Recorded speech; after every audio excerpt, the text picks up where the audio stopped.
Hello दोस्तों, आप सभी का स्वागत है आपके अपने चैनल एग्ज़ाम हब पर। आज हम लोग पढ़ेंगे कौटिल्य के बारे में, जो कि राजनीतिक शास्त्र के महान विद्वान माने जाते हैं तथा विश्वविख्यात हैं वो अपनी राजनीति से संबंधित कृति अर्थशास्त्र के लिए।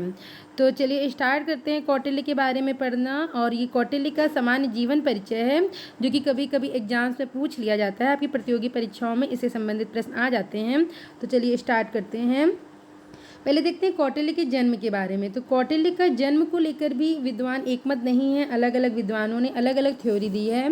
कुछ विद्वान मानते हैं कि इनका जन्म पंजाब के चड़क नामक स्थान पर हुआ था, क्योंकि इनका नाम चाणक्य है। इनको हम लोग चाणक्य के नाम से भी जानते हैं, तो इसलिए इनका जन्म जो है वो पंजाब के चड़क नामक स्थान पर हुआ था। वर्तमान में से चंडीगढ़ के नाम से जानते हैं। अगला, कुछ विद्वानों के अनुसार इनका जन्म केरल में हुआ था। उनको साउथ इंडियन मानते हैं, क्योंकि जिस स्थान पर इनका जन्म हुआ था केरल में, वहाँ पे एक चड़क नामक नदी बहती थी और उसी कारण से उनका नाम चाणक्य पड़ गया। तो एक थ्योरी दी जाती है कि उनका जन्म साउथ में हुआ था। कुछ विद्वान मानते हैं कि इनका जन्म तक्षशिला में हुआ, क्योंकि ऐसे प्रमाण मिलते हैं कि जब इनकी भेंट सिकंदर से हो चुकी है और सिकंदर के आक्रमण के समय ही इनकी भेंट सिकंदर से हुई होगी।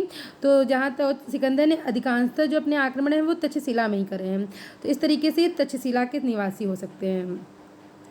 कुछ विद्वान इनको मगध को भी इनकी जन्मस्थली मानते हैं, क्योंकि इन्होंने मगध के उत्कर्ष में अपना महत्वपूर्ण योगदान दिया। जो चंद्रगुप्त मौर्य था उसको मगध का सम्राट बना के लाए ये, तो इनको मगध की जन्मस्थली इनकी मानते हैं कुछ विद्वान। अब इनके नामकरण को लेके देख लेते हैं कि इनको हम अलग अलग नामों से जानते हैं। हम इनको कौटिल्य नाम से भी जानते हैं, चाणक्य के नाम से भी जानते हैं, और इनका एक अन्य नाम विष्णुगुप्त है, उस नाम से भी जानते हैं। तो उसको लेकर के विद्वानों के क्या क्या मत है देख लेते हैं। कौटिल्य नाम को लेके कहा जाता है कि इनका जन्म कुटल नामक गोत्र में होने के कारण इनका नाम कौटिल्य पड़ा। इनके पिता का नाम चड़क था, इनके फादर का नाम चड़क था, जिसके कारण से इनका नाम चाणक्य पड़ा। कुछ विद्वानों का मानना है कि इनके पिता ने इनका बचपन से ही नाम जो था, बचपन में इनका जो नाम था विष्णुगुप्त रखा था, मतलब इनके बचपन का नाम विष्णुगुप्त था, बाद में कौटिल्य चाणक्य के नाम से ही जाने गए। तो कुछ विद्वानों के अनुसार ये इनका नाम विष्णुगुप्त था। इन्होंने तक्षशिला विश्वविद्यालय में अध्यापन किया। तक्षशिला के ये कहते हैं प्रोफेसर थे, तो इन्होंने तक्षशिला विश्वविद्यालय में अध्यापन किया।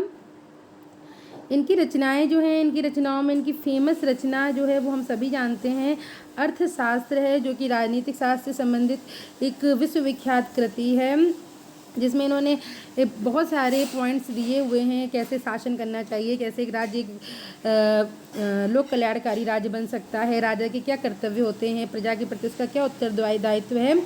इन्होंने राजनीतिक शास्त्र से संबंधित बहुत ही ऐसे व्यू दिए हैं कि आज तक जो कूटनीति में जो पारंगत है, जो राजनीति की कूटनीति में पारंगत है, उसको चाणक्य के ऊपर उसकी तुलना हमेशा चाणक्य से की जाती है। तो वो इनका जो अर्थशास्त्र है, इनका विश्वविख्यात ग्रंथ था। इसके अतिरिक्त दो ग्रंथ और इनके माने जाते हैं, जिसमें से एक है विष्णुगुप्त सिद्धांत, दूसरा है वैद्य जीवन। विष्णुगुप्त सिद्धांत जो है इसको ज्योतिष का ग्रंथ माना जाता है, कि जहाँ तक कि ज्योतिष का एक ग्रंथ था, और वैद्य जीवन नाम से पता चलता है ये आयुर्वेद का ग्रंथ था। लेकिन जो फेमस सबसे ज़्यादा है वो इनका है अर्थशास्त्र। सिकंदर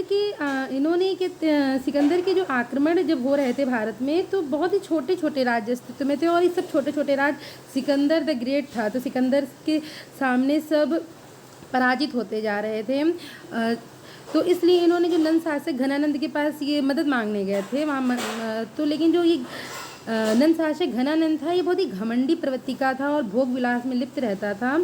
तो इसने इनसे एक वाक्य कहा कि तुम पंडित हो, चोटी पे ही ध्यान दो, राज्य की चिंता मत करो तुम।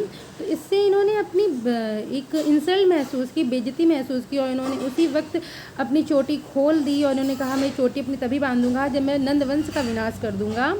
तो इसके लिए इन्होंने चंद्रगुप्त मौर्य को तैयार किया। ये चंद्रगुप्त मौर्य की प्रतिभा से प्रभावित हुए। चंद्रगुप्त मौर्य कोई राजा का बेटा नहीं था, चंद्रगुप्त मौर्य उसको लेकर भी अलग अलग विचारों ने अलग अलग मत दिए हैं। कोई शूद्र कहता है, कोई मोर पालकों का मुखिया का लड़का कहता है। अलग अलग थिंकर्स अलग अलग अवधारणाएं देते हैं, अलग अलग विद्वान।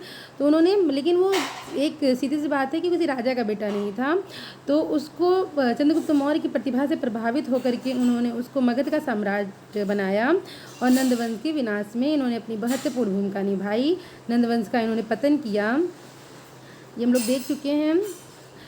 और इनकी मृत्यु के संबंध में कोई भी विद्वान एकमत नहीं है। इनकी मृत्यु जो है वो विवादित है। आखिर कहाँ इनकी मृत्यु हुई, कैसे मृत्यु हुई, इसके बारे में कोई स्पष्ट जानकारी नहीं है। तो ये कौटिल्य से संबंधित कुछ पॉइंट्स थे, ये केवल नॉर्मल से पॉइंट्स थे जो उनके जीवन से संबंधित थे, जो कि परीक्षाओं में कभी कभी पूछ लिए जाते हैं। तो हमें याद रखना चाहिए अपने इस महान राजनीतिज्ञ के जीवन के बारे में। तो चलिए अगली बार हम मिलेंगे अपनी अगली वीडियो में। उसमें हम लोग इनके जो प्रमुख इनका ग्रंथ है अर्थशास्त्र, उसके बारे में हम लोग पढ़ेंगे। उससे संबंधित जो पॉइंट्स पूछे जाते रहते हैं परीक्षाओं में, चाहे आपके डिस्क्रिप्टिव एग्जाम्स में या सब्जेक्टिव एग्जाम्स में, दोनों में ही अगर आप अर्थशास्त्र के बारे में पढ़ेंगे तो काम देगा वो। तो चलिए मिलते हैं अपनी नेक्स्ट वीडियो में। अगर आपको चैनल अच्छा लगे तो प्लीज़ चैनल को सब्सक्राइब करें, लाइक करें, शेयर करें।